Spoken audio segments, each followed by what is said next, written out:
皆さんこんばんは。ラウンドナップウェブコンサルティングの中山です。それでは本日も会社と経営者を強くする実践ウェブ活用ポッドキャストを始めていきたいと思いますので、ぜひとも最後までお付き合いいただければと思います。はい、じゃあ今回の話題に入っていきましょう。年末なんでいろいろ細かくやっていこうかなと思っているんですが、年末なのでいろいろ振り返りの記事みたいなものが各社さんから出ていますけれども、そんな見ながらですね、引っかかったものを少しいろいろ扱っていければいいなというふうに思っております。で、今回は、CX、カスタマーエクスペリエンスですね、という内容について、お伝えできればと思うんですけど、今回のタイトルとしても、ウェブマーケティングで悩んだら、人の振りを見て我が振り直せというタイトルにしているんですが、前段として今回今見ているのが IT メディアさんの、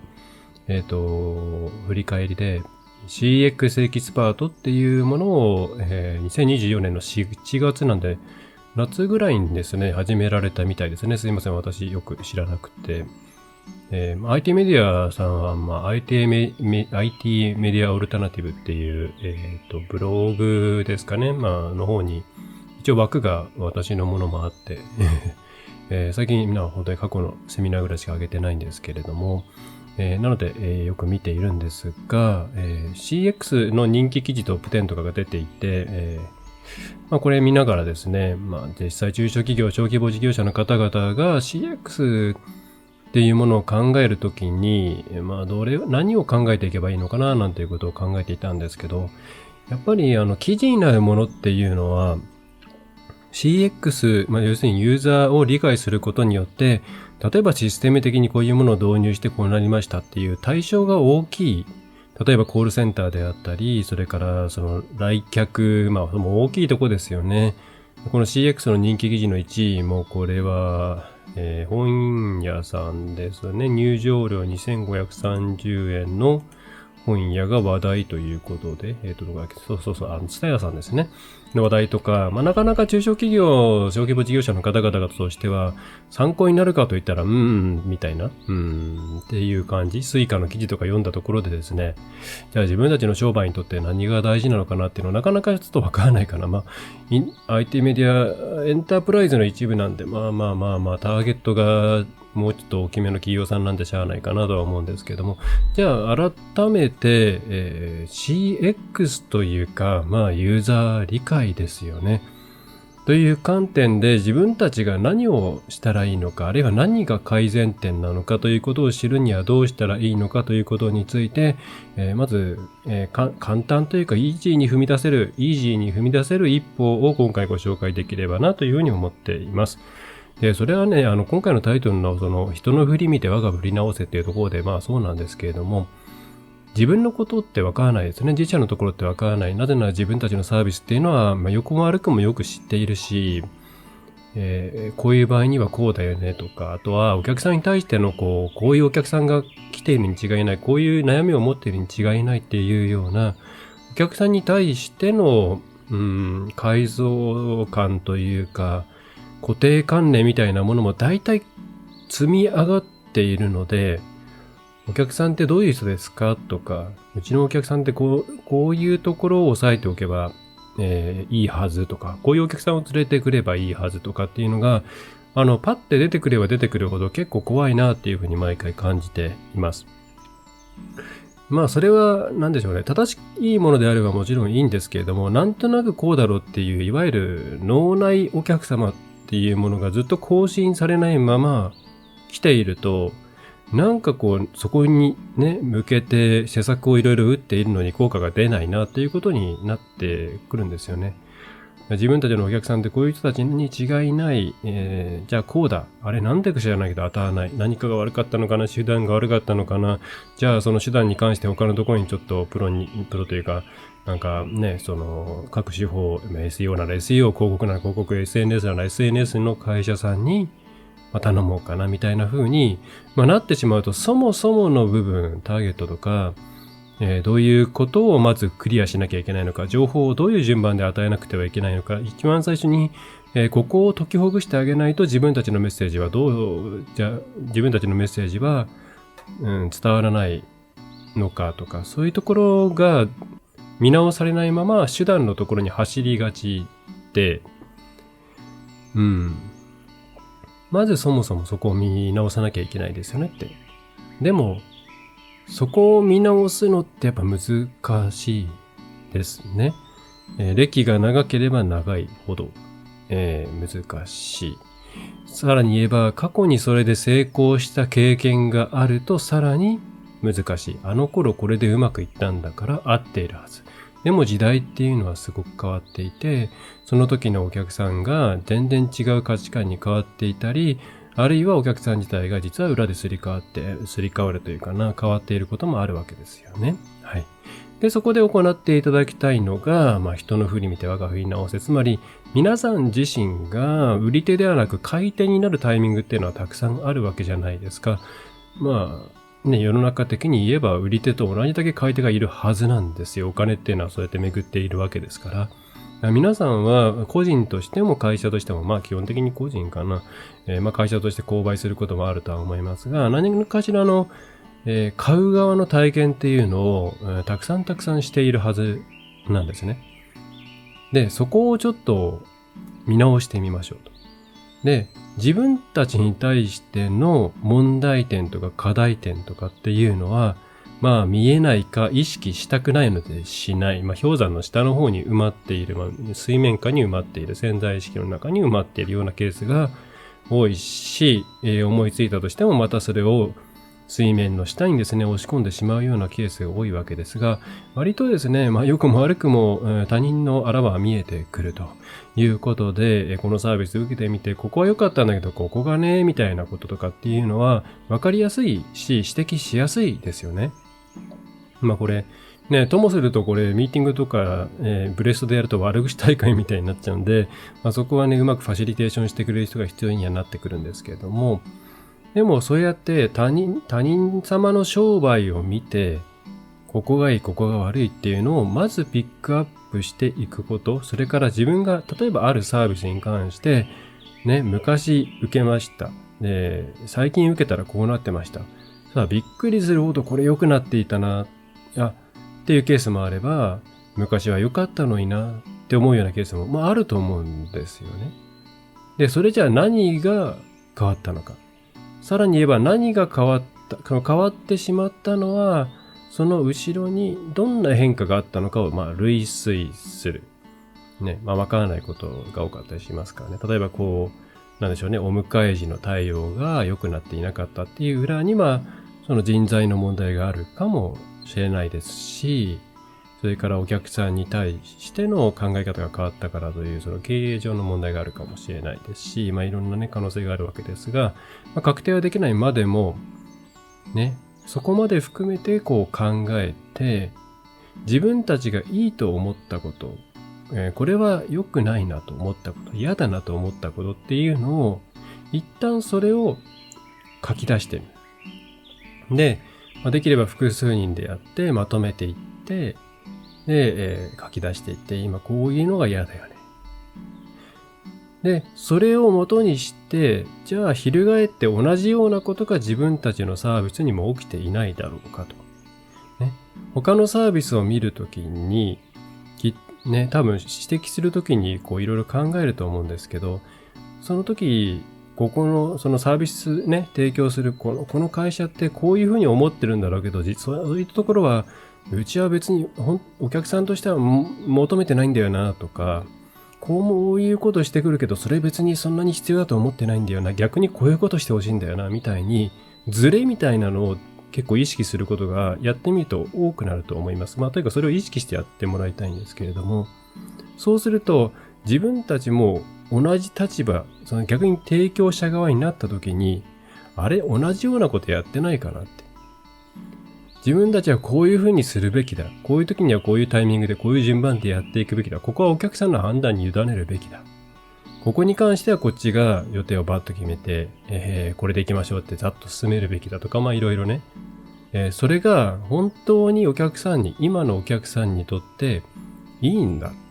うかというふうに、他のところで得られたいろんな気づきをもとに自分たちのメンテナンスをしていくっ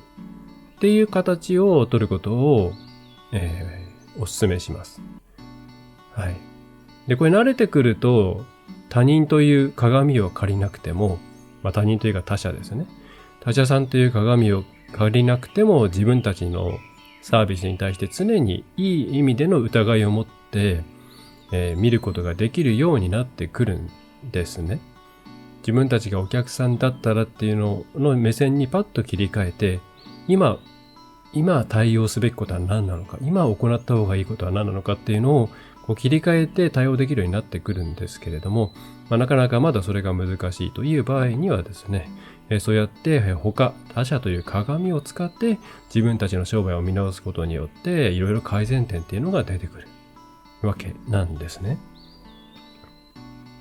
もちろん大冗談から CX 仕組みみたいなことを考えるのも大事なんですけれども、そこまで多くシステムとか大規模なものをねうんぬんということじゃなければ、今の段階で中小企業小規模事業者の方々が行うべき CX というのは、あるいは顧客理解というものは、そうやってアナログに進めていく方が全然いいと思います。どうしてもメディアに出てくる事例っていうのは、そのターゲットとするお客さん、バジェットというか、予算のあるお客さん向けの情報が多くなってしまうのでね、そういう情報ばっかり流れてくるんですけど、そういうのはもう、真似したところで、あまり効果ないことが多いので、見なくてもいいのかなっていうとメディアの方にね、申し訳ないんですけども、ターゲット違う情報っていうのは基本的にスルーしちゃっていいと思います。それによって、こういうことやった方がいいんじゃないかって予算でかいの組んじゃったりすることもありますからね。いや、本当に日常にヒントっていうのはたくさん転がっていて、これはこの CX っていう概念以外でも、自分たちが買い手になった時に感じていることっていうのを常にストックしていって、で、それを元にして、いろんな自分たちの改善につなげるっていうのはすごい有効ですね。で、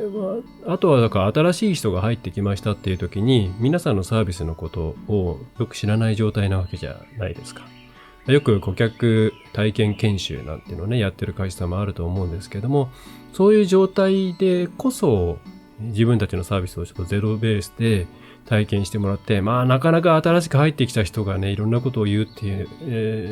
指摘するっていうのは、ハードルの高いところではあるんですが、ここがね、不安だった。この段階はこうして欲しかった。この書類はこの段階に欲しかったみたいな。あるいはこういうサービスがあったらいいなとか、ここでこういうのがあると安心するなとか。で、後で知ったこれっていうのはこのタイミングでもっと前の段階で知りたかったなとか。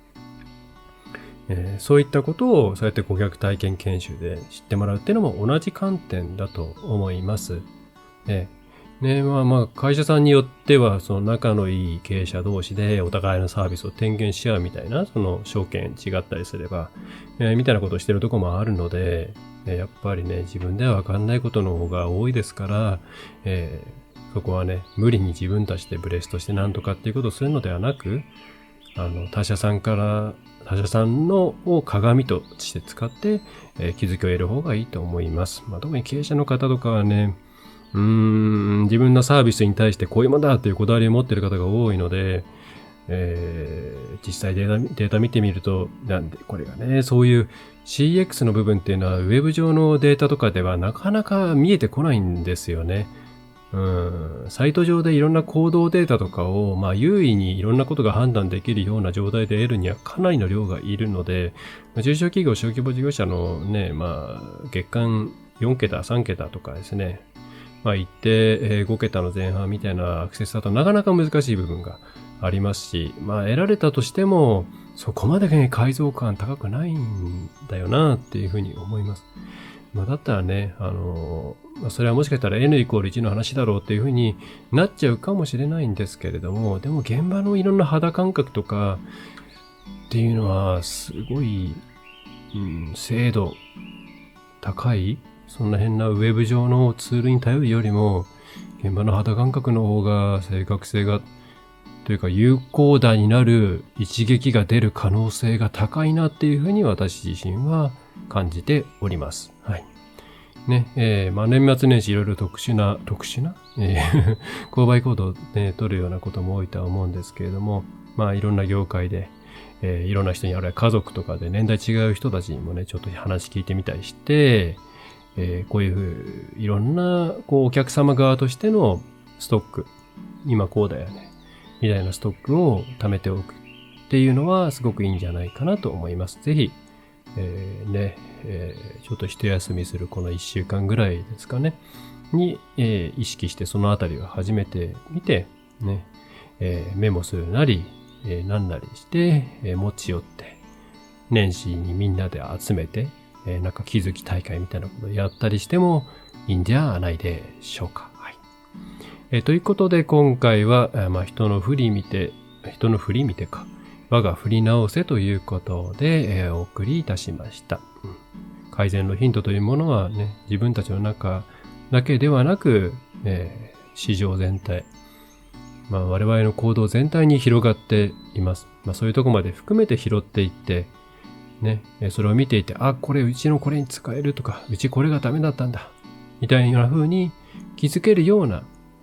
ことを個々が行えるようになってくると、全然変わってくるので、そんな形の、会社、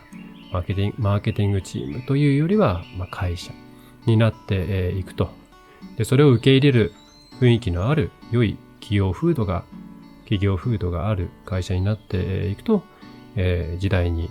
問い残されるということもなく、常に自分たちのサービスをアップデートしていくことができるのではないかと思います。はい。では今回はそんな感じですね。はい。なかなか乾燥もしております。インフレも流行っているということですので、お体に気をつけてね。正月に体調を崩す人めちゃめちゃ多いですからね。すでに崩し始めている人も多いですし。そんなことしてると年始に疲れ果てているなんてことになっちゃいがちですから、お体にお気をつけて、お過ごしください。それでは今回のポッドキャストは以上になります。役に立ってよとか、よかったなということがあればですね、よろしければいいねとか、チャンネル登録とか、購読とか、していただけると嬉しいなと思います。また、ご要望がありましたら、ポッドキャストの質問フォーム、あるいはお問い合わせフォームなどから、この内容も扱ってほしいという内容をお送りください。あとは、コンサルティング、それから制作とか、もろもろいろいろラウンドナップウェブコンサルティングのホームページの方もご覧いただいて、ブログとか他のものも、あとメルマガとかね、購読していただけると嬉しいです。それでは最後までお聞きいただきましてありがとうございました。中小企業、小規模事業者の方々専門にウェブの戦略の全般と実行のサポートをしております。ラウンドナップウェブコンサルティング代表取締役の中山がお送りいたしました。今回のポッドキャストはいかがでしたでしょうか。ご質問はいつでもフォームからお送りください。お待ちしております。